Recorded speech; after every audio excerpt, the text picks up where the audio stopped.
Kids।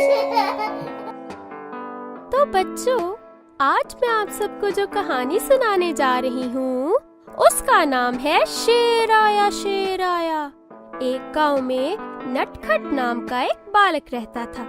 नटखट बेहद ही शरारती एवं चालाक बालक था।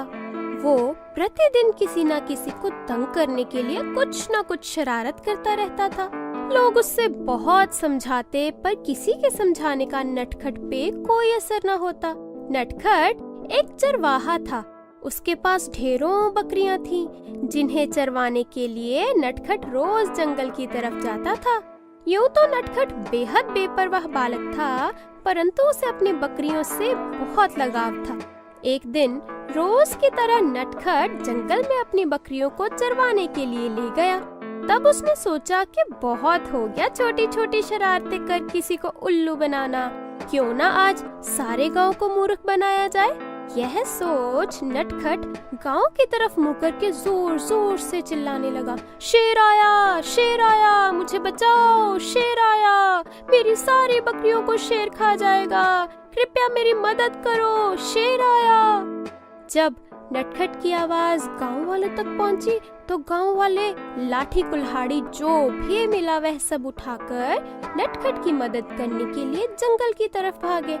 जब सभी लोग नटखट के पास पहुंचे तो उन्होंने देखा कि वहां तो कोई भी शेर नहीं है और नटखट जोर जोर से सभी गांव वालों पर हंस रहा था। सभी गांव वालों को नटखट पर बहुत गुस्सा आया, परंतु वे सब जानते थे कि नटखट को समझाना मतलब भैंस के आगे बीन बजाना।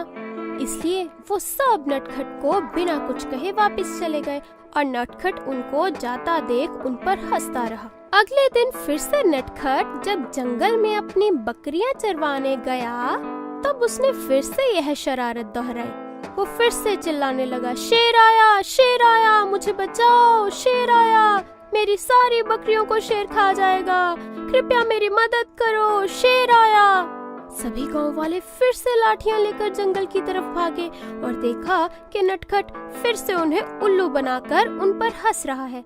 सभी गांव वालों को बहुत गुस्सा आया और वे वहां से चले गए और नटखट उन पर हंसता रहा। तीसरे दिन नटखट फिर से अपनी बकरियां लेकर जंगल में गया। तभी अचानक से उसने देखा कि झाड़ियों के पीछे से सचमुच एक शेर ने उसकी बकरियों पर हमला कर दिया। नटखट जान बचाने के लिए झट से एक पेड़ पर चढ़ गया और डर के मारे गांव वालों को अपनी मदद के लिए बुलाने लगा, बचाओ मुझे, कोई बचाओ, मुझ पर शेर ने हमला कर दिया है, कोई मेरी जान बचाओ, शेर मेरी बकरियों को खा रहा है, मुझे बचाओ।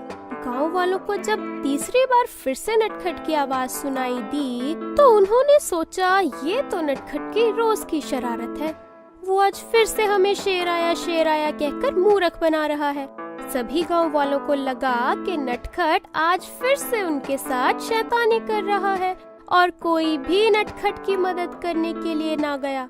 वहाँ नटखट पेड़ पर चढ़कर बैठा रहा और उसकी आंखों के सामने शेर उसकी बकरियों को उठाकर ले गया। जैसे ही दिन ढला और शेर वहां से गया तो नटखट पेड़ से नीचे उतरा और अपने घर की तरफ चला गया। गांव पहुंचकर नटखट ने सारी घटना गांव वालों को बताई और गांव वालों ने कहा, देखा नटखट, तुम्हारे रोज के झूठ ने हम सबको तुम्हारे सच को भी झूठ मान लेने पर मजबूर कर दिया। नटखट की सारी प्यारी बकरियों को शेर खा गया था।